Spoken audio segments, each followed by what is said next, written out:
From the earliest writings of man, we know that the human race has been comprised of the haves and the have-nots. When I was a kid back during the Great Depression, I was obsessed with a desire to know what invisible something separated the haves from the have-nots, being a have-not. I wanted to know why so few managed to be well off financially in a country where success is available to everyone. For example, in checking the Statistical Abstract of the United States, published by the Bureau of the Census, I discovered, just lately, that only 10% of the men in this country, 65 years of age and older, have incomes of $6,000 or more a year. More than 80% of all men 65 or older have incomes under $4,000 a year. Only 7.6% have incomes between $7,000 and $10,000 a year, and only 3.7% have incomes of $10,000 a year or more. A man starts his working career in his 20s, often earlier. He's fortunate in that he lives in the free world. He has better than 40 years to make the grade financially in the richest country on earth. Yet, according to the statistics, only about 10 out of 100 will be financially secure by the time 65 rolls around, and only about 4 men out of 100 will be financially comfortable. Now, why? Well, let me tell you how to find out for yourself. Conduct your own survey. Start down the street in your neighborhood on any Saturday or Sunday and ask the man of every house 2 questions. The first question is, what are you doing at the present time to increase your income now? That is, how much do you want to earn? And when you've evaluated the blank stare you get in response to that question, ask question number 2, which goes, how much money are you planning to be worth at age 65? Now, when the silence becomes too unnerving, thank him and move on to the next house. Ask 50 men, 100, 1,000, until you're completely convinced that the reason men don't make more money during their working lives, and the reason men aren't financially independent by the time they're 65, is simply that they seldom, if ever, do any constructive thinking on either subject. It's that simple, unfortunately. The reason it's so easy to earn far more money than the average man earns in this country is that so very few, are going about it the right way. This is a race without enough contestants to bother about. The few who are really in the race can all be winners. Some will finish ahead of the others, but even the man who finishes last in this race will be financially secure. Most people, more than 90%, aren't even in the race. To prove it, ask yourself the 2 survey questions. Up until the time you started listening to this message, what were your plans for increasing your income? How much do you want to earn? And how much money had you decided to be worth by the time you're 65? You see, people who earn large incomes aren't lucky, and they're not crooks as those without money are so fond of pretending, nor are they endowed with more brains or talent necessarily than their friends and neighbors, nor are they privy to occult secrets, and only a very few were lucky enough to have had rich fathers or grandfathers. Most of the people earning the big incomes today started the same way you and I did, and most other people. The only difference between the men who earn big incomes and those who earn small incomes is that those earning big incomes decided to earn more. They're the people who made it their business to earn more. You see, a woman who does not think about baking an apple pie for dinner tonight will never think of looking up the recipe for apple pie. Without the decision for pie, there's no motivation for checking out the recipe. A man who does not think about driving his car to St. Louis, Missouri, or Nacogdoches, Texas, will never get road maps which show how to get to St. Louis or Nacogdoches. And a man who never decides to earn more money will never think of learning how, of looking up the rules for earning more money. You see, people do what they make up their minds to do. So get rid of the ancient superstition once and for all that people who earn big money are special people, or lucky, or get the breaks, or had money to begin with, or knew someone, or are smarter, or anything else. These are alibis. They can all be disproved 1,000 times. The reason there are so many of these alibis around is that men who fail to make the grade financially are seldom honest enough to just admit that they really didn't try and keep trying. So in order to justify their failure, in order to remain seated, they dream up and pass along these old alibis. We're all self-made, but only the successful will admit it. I once had occasion to visit Charleston, South Carolina. I'd never been there before, so I hired a taxi to drive me around the historic old town. I particularly wanted to see the battery where that famous shot was fired on Fort Sumter. Along this beautiful drive, some of Charleston's oldest and finest homes look out over the bay. I commented to my cab driver on what lovely homes they were, and he said, yes, some of those homes have 40 rooms. And then he thought a moment and he said, and every one of them is owned by a crook. This is how the have-nots justify themselves and their lot in life. I didn't say anything because I didn't feel I was entitled to advise him or try to straighten out his thinking. This is a free country where as long as he doesn't hurt others, everyone has the unalienable right to be just as wrong as he wants to be.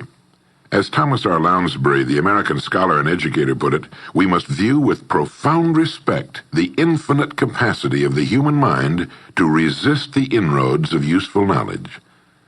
My taxi driver and men and women like him all over the world have been kidding themselves and holding themselves down and refusing the bounty and abundance of the world for centuries. Knowledge is available to everyone. We can either listen to those qualified to teach us, or we can go along with those ancient stumbling blocks we get from people who don't know any more than we do. The truth, incidentally, about those homes along that beautiful drive is that they were built by the men and women who made the largest contribution to the city of Charleston. In just a moment, I'm going to give you the formula for getting rich, but before I do, I want to remind you of something. Before a jet pilot begins his takeoff from an airport, he carefully goes over a checklist, item by item. He does this not only because it's required by law, but because he cannot afford to trust so important a job to his memory alone. He has another checklist that he goes over just as carefully before he begins his letdown at his destination. He does this without fail every time he takes off and every time he lands. Well, I think living successfully is as important as flying an airplane, and because of this, I think each of us needs a checklist too, and that's why there's one included with this cassette. We need a checklist to go over item by item before we take off in the morning and before we drop off to sleep every night. So I want to recommend that you affix the checklist to your bathroom mirror. Stare at it as you brush your teeth in the morning, and stare at it again as you prepare for bed at night. Go over each item, and as you do, think of what each item represents. Now here's number 1. It's the formula for getting rich.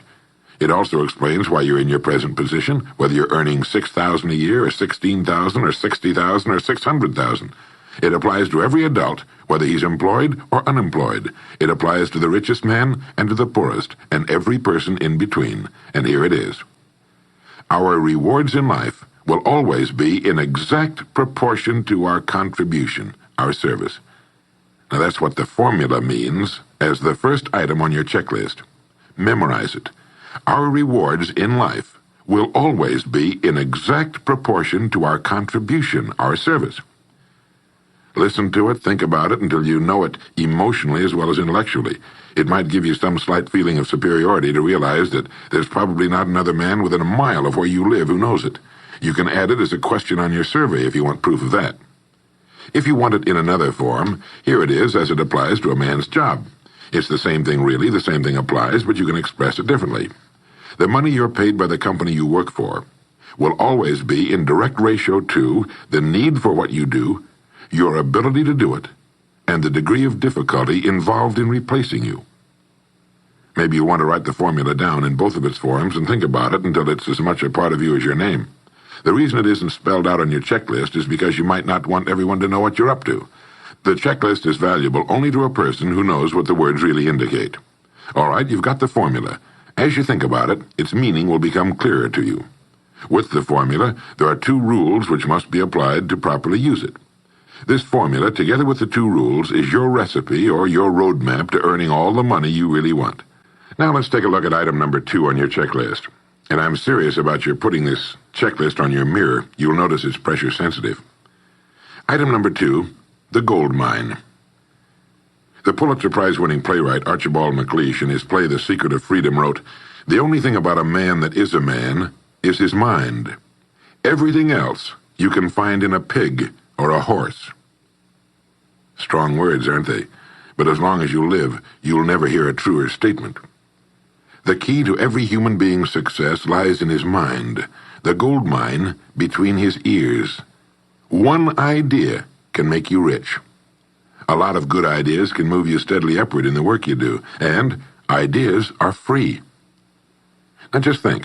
There's nothing now being done commercially that will not be done better, much better in the years ahead. Next year's homes and most of what's in them will be better than this year's. Next year's cars will be better. Next year's manufacturing, distributing, marketing, and selling and advertising should be better.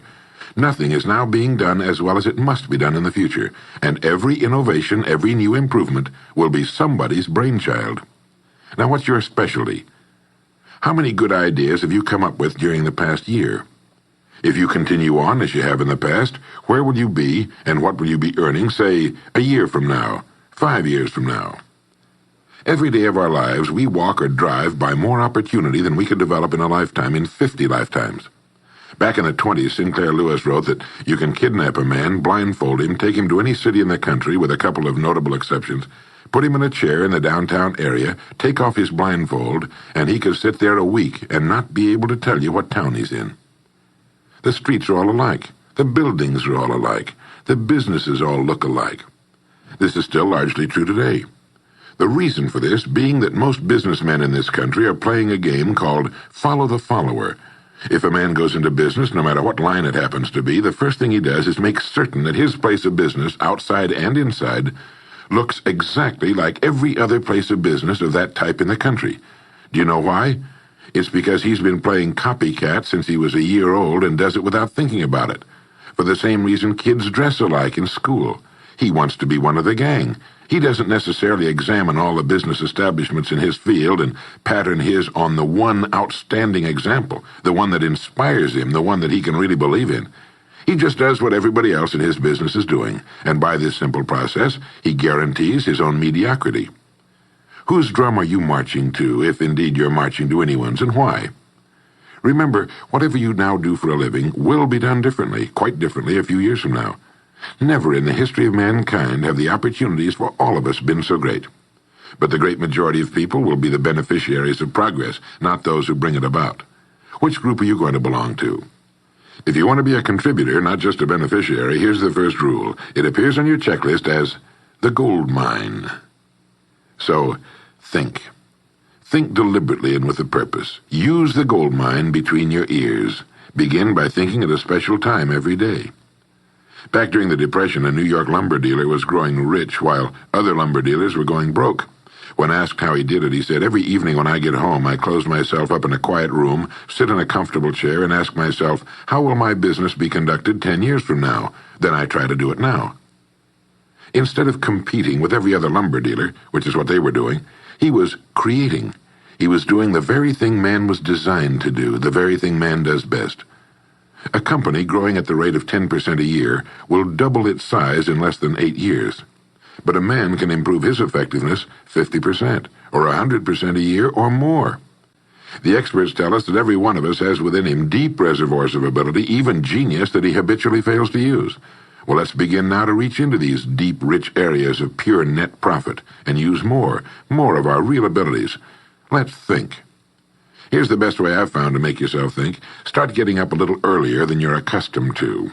Right off the bat, this gives you extra time that 95% of the men in this country are not using at all. 1 hour earlier a day gives you 6.5 extra 40-hour weeks a year. But at this time in the morning, take a refreshing shower, dress, get yourself a fresh, hot cup of coffee if you're a coffee man, and then sit down to a clean sheet of paper. At the top of the paper, write your financial goal. Now, this is the amount of money per year you intend to earn soon. Incidentally, you might like to keep this to yourself, too. It's nobody's business but yours. Then, start to think. Think about your goal and what it'll mean to you and your family. Then see how many ideas you can come up with to help you reach that goal. Ideas to improve what you now do for a living. Ways of increasing your contribution to match your income goal. You know, jobs don't have futures. People do. No matter what line of work you may be in, there is within it more than enough opportunity to last a lifetime. You don't have to think of brand new ideas or revolutionary new ways of doing things, although you well might come up with some. Think of ways of improving what is now being done. If you are to increase your income by the amount you've specified, you must find ways of increasing your contribution, your service. And the key to this is to be found in your mind, in that gold mine between your ears. Try for 5 ideas every morning and write them down, and save those sheets of paper in a special idea file. Many, perhaps most of your ideas will be worthless, but some of them will be very good. A few will be excellent, and every once in a while you will come up with something really outstanding. You see, 5 ideas a day is 25 a week if you don't think on weekends. Now that's more than 1,000 ideas a year. One idea can get you to that income you're shooting for. The law of averages swings so far in your favor you just can't miss. Try to develop a sense of expectancy. That is, try to hold the feeling that the goal you're shooting for is a sure thing, and that it's only a matter of time before it's realized. You know, Henry Ford didn't start making cars until he was 45. A friend of mine started a new company at 65. He's still going strong, and his new company has sales of better than $300 million a year. It's almost never too late. Try not to think of things outside of your own line of work or whatever it is you're most interested in. To think well and profitably, you must discipline your thinking. Keep it on course, controlled, keep it in one field, specialize. Now for the final item on your checklist. It appears as the word. And the word is attitude. Attitude has been called the most important word in the language. William James put it this way. He said, "The greatest discovery of my generation is that human beings can alter their lives by altering their attitudes of mind." Now, this is something to think about. Can alter their lives by altering their attitudes of mind. It's another way of saying we become what we think about. Look at it this way. Your total environment, if you've been an adult for any appreciable period of time, your total environment is a reflection of you as a person. The house and the neighborhood in which you live, the car you drive, the clothes you wear, the job you do, the people with whom you regularly associate. Your total environment is an exact and merciless mirror of you as a human being. Now, if you feel your environment can stand some improvement, you have only to improve your attitude, and your world will gradually change to reflect the changing person. Here's how to change your attitude. Beginning now, begin to act as would the person you most want to become. Now that is, if you were already in possession of the goal you're shooting for, how would you conduct yourself in all of your affairs? Well, do it now, and tomorrow, and the next day. Begin now to act the part of the person you most want to become, and you'll end by becoming that person. Subtly, in little ways, in the way you dress, in the way you talk, in the unfailing courtesy you show to every person with whom you come in contact, begin to act the part of the person who has already achieved that which you're shooting for. The German philosopher Goethe gave us the secret when he said, before you can do something, you must first be something. When you behave like the person you most want to become, the things that person would have will tend to come to you. It's simply cause and effect. Don't be in too big a hurry. It takes longer to build a skyscraper than a chicken coop. Build slowly, steadily, and well. Then when you make it, you'll keep it. You'll stay on top. Always be suspicious of the so-called get-rich-quick scheme or sudden success. Never forget that word, attitude. It's your attitude toward the people with whom you come in contact that will determine their attitudes toward you. The person with the great attitude toward life and the world is the person other people call lucky. He's not lucky. He's just using our old friend cause and effect. His causes are excellent, and his effects have to be just as good. Well, that's it. 3 things to remember. 3 things to practice every day. If you spent 16 hours a day, 7 days a week, practicing your golf swing, in a relatively short time, you'd have a grooved, beautiful swing like the pros. So practice your new attitude every day, every waking hour. Practice thinking a few minutes every morning, and you'll find yourself thinking all day long. And remember the formula.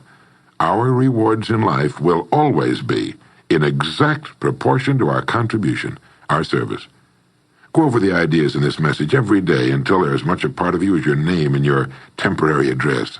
You'll notice that each time you listen, you'll hear something new. You'll get a new idea you failed to get before. This is Earl Nightingale, and thank you.